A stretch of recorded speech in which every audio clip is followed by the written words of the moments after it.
பகுதியில் வசிக்கும் பலரும் தங்களுடைய பெயருடன் சர்க்கரை பாபாவின் நினைவாக அவரின் பெயரையும் இணைத்துக் கொள்வதை வழக்கமாக வைத்திருக்கிறார்கள். தங்களுக்கு வேண்டிய அனைத்தையும் சர்க்கரை பாபா மூலம்தான் அல்லாவிடம் சொல்லி பெற்றதாக நம்புகிறார்கள். சர்க்கரை ஒளி, இவரும் தன் பெயருடன் சர்க்கரை பாபாவின் பெயரை இணைத்துள்ளார். இவர் தாய்க்கு குழந்தை இல்லாததால் இங்கு வந்து வேண்டிய பின்புதான் இவர் பிறந்தாரா. அதனால்தான் சர்க்கரை பாபாவின் பெயரை இவர் இணைத்துள்ளாரா. சர்க்கரை பாபா செய்த அற்புதங்களையும் அதிசயங்களையும் பற்றி பலரின் அனுபவங்களை பதிவு செய்து முடித்த போது நேரம் இரவு 10 மணியை தொட்டிருந்தது. 10 மணியில் இருந்து 11 மணி வரை சிறப்பு பிரார்த்தனை நடந்து கொண்டிருந்தது.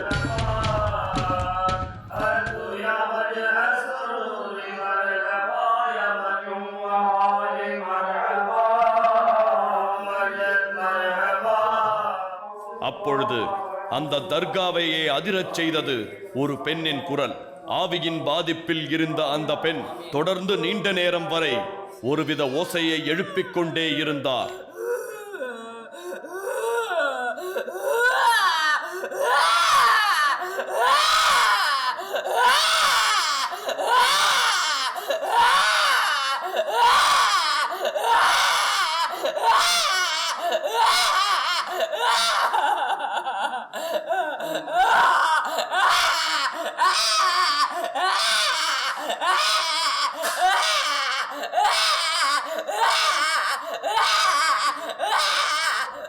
நேரம் நடுஇரவை கடந்து கொண்டிருந்தது.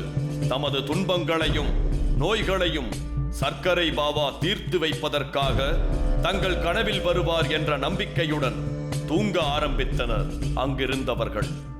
பில்லி சூனியத்தால் தாங்கள் இங்கு நடைபெறும் பூஜையில் கலந்து கொண்ட பிறகும் வாயிலிருந்தும் அந்த பொருட்கள் வெளியே எடுத்த பிறகும் எவ்வாறு உணர்கிறார்கள் என்பதை தெரிந்து கொண்டோம். இதனைத் தொடர்ந்து குமுளி அருகே உள்ள கூடலூரில் இருக்கும் ஸ்ரீ வீரமகா காளியம்மன் கோவில் பற்றியும் அங்கே அருள்வாக்கு சொல்லும் அருள்வாக்கு சித்தர் ஓம் சக்தி KM ராஜேந்திரன் பற்றியும் அவர் அருள்வாக்கு சொல்லும் முறை பற்றியும் அவரால் நிகழ்த்தப்படும் அற்புதங்கள் பற்றியும் தொடர்ந்த நிகழ்ச்சியில் பார்க்கலாம்.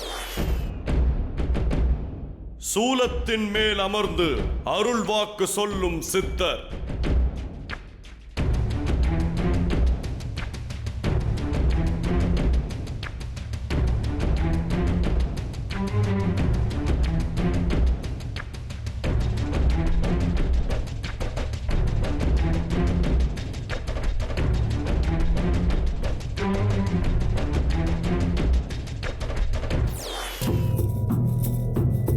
சித்தர்கள் என்றும் புரியாத புதிர்களாகத்தான் இன்றளவும் இருந்து வருகின்றனர். தேடத் துவங்கினால் உலகின் எல்லா மூலைகளிலும் சித்தர்கள் உலவுவதாகவும் மக்களுக்கு அருள் வழங்குவதாகவும் தான் கேட்டிருக்கிறோம். சிலர் கண்டும் இருக்கிறார்கள். இறுதியாக ஜீவ மூலிகையான புல்லுருவி வைக்கப்பட்டு பெட்டியின் மூடி மூடப்பட்டது.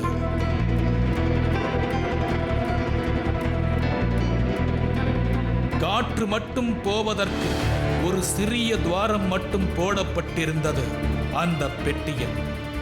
பெட்டிக்கு மேல் அகல் விளக்குகள் வைக்கப்பட்டு பூக்களும் மூலிகைகளும் போடப்பட்டன. நீண்ட நேரம் ஓம் என்ற மந்திரங்களின் ஒளி மட்டும் கேட்டுக்கொண்டே இருந்தது.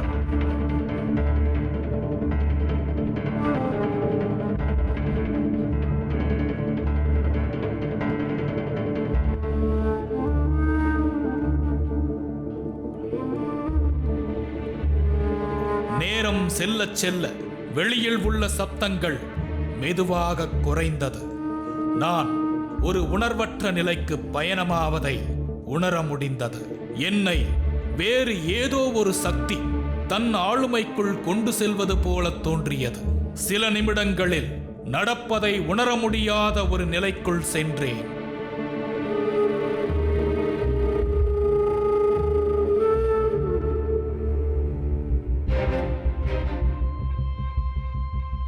என் நெஞ்சு பகுதியில் யாரோ கை வைத்து மெதுவாக அழுத்துவது போல தோன்றியது.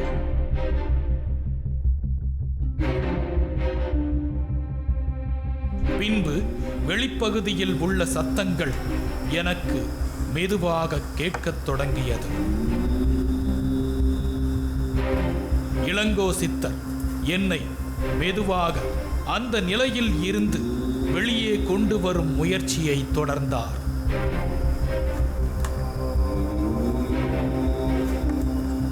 எங்கோ அலைந்து கொண்டிருந்த என் ஆத்மா என் உடம்பிற்குள் மீண்டும் வந்து ஒட்டிக்கொண்டதை போன்ற ஒரு உணர்வு எனக்குள் ஏற்பட சிறிது நேரத்தில் நான் சுய உணர்வை அடைந்தேன்.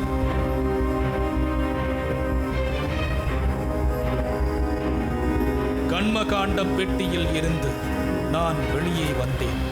பிரபஞ்ச சக்திகள் என் உடம்பிற்குள் என்னென்ன மாற்றங்களை ஏற்படுத்தி இருக்கின்றது என்பதை கூட விவரிக்க முடியாத ஒரு அமானுஷ்ய உணர்வு எனக்கு ஏற்பட்டதை என்னால் உணர முடிந்தது.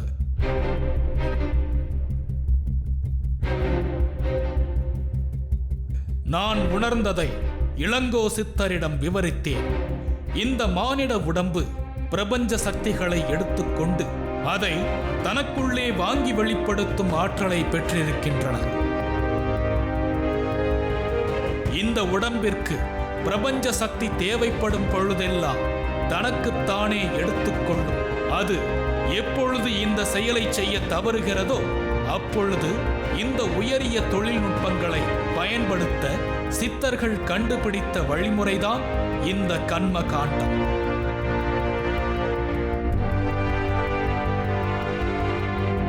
பிரபஞ்ச சக்தியை இந்த முறையில் மனித உடலுக்குள் செலுத்தினால் பல அற்புதங்களை செய்ய முடியும் என்பதையும் நமக்கு உணர வைத்தார் இளங்கோ சித்தர். ஒரு கோவிலின் கருவறைக்குள் சென்று திரும்பினால் என்னென்ன நிகழுமோ அந்த உணர்வை இந்த கண்மகாண்ட பூஜைக்கு பின்பு உணர முடியும் என்பதையும் பல உதாரணங்களுடன் விளக்கினார் இளங்கோ சித்தர். கண்மகாண்ட பெட்டியில் வைக்கப்பட்டிருந்த பொருட்களின் இறை சக்தியை பற்றிய பல தகவல்கள் நம்மை ஆச்சரியத்தில் உறைய வைத்தது. கண்மகாண்ட பூஜைக்கு நம்மை போல பலரும் வந்திருந்தார்கள். அவர்களும் தங்கள் உணர்வுகளை நம்மிடம் பகிர்ந்து கொண்டார்கள். கண்மகாண்ட பெட்டியின் மகத்துவத்தை அறிந்த பிரமிப்பில் நாம் அங்கிருந்து விடை பெற்றோம்.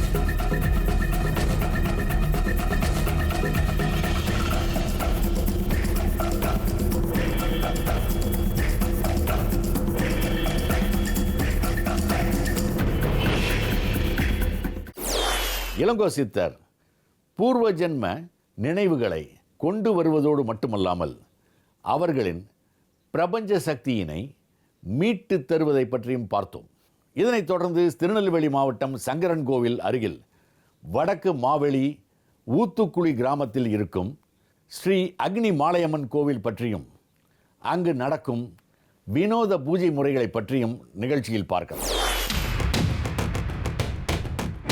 பத்தினி என்பதை நிரூபிக்க எரியும் நெருப்பில் இறங்கி நடக்கும் பக்தர்கள், பாவங்கள் போக்கும் ஓர் வினோத வழிபாடு.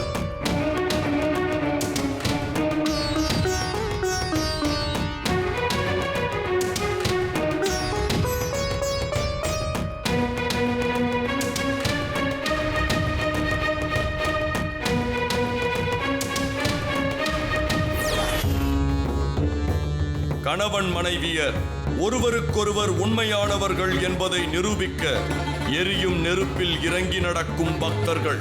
நம் சமூக மக்களின் வாழ்வியலில் கடவுளும் வழிபாட்டு முறைகளும் தவிர்க்க முடியாத ஒன்றாகத்தான் இன்றளவும் இருக்கிறது. இப்படியாக சமூக கட்டமைப்பில் தெய்வம் என்று, ஆனால் சமயங்கள் தாண்டி தெய்வங்களுள் பெருந்தெய்வங்கள், சிறு தெய்வங்கள் என உட்பிரிவு சொல்வதை நீங்கள் கவனித்திருப்பீர்கள். சிறு தெய்வங்கள் என்பதை பற்றி பல ஆய்வாளர்கள் பல ஆண்டுகளாக ஆய்வு செய்து நமக்கான சிறு தெய்வங்களை கண்டுபிடித்தும் அந்த சிறு தெய்வங்களின் கதைகளையும் நமக்கு அளித்துள்ளனர்.